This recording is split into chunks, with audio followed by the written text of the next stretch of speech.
Hey guys, this is Dr. Chaffin, and today's video is about business. Specifically on business, we're going to be talking about scratch practices. Should you do one, should you not? My thoughts? Hell no. And I'm going to tell you why, okay? Like, absolutely not. And if you guys, you're like, okay, he's smoking crack. Why is he saying, oh, hell no? All right? So before I go into this a little bit more, I want you to take a look at a website. It's Doctors, DRS-360.com. It's called Dental Recovery Solutions. It is a recovery business specifically for dentistry. It's one of my companies. I'm a partner in it.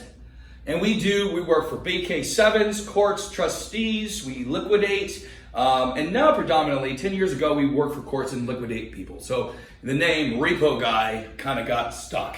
So they're like, oh, you're the guy that does repos. Well, not really.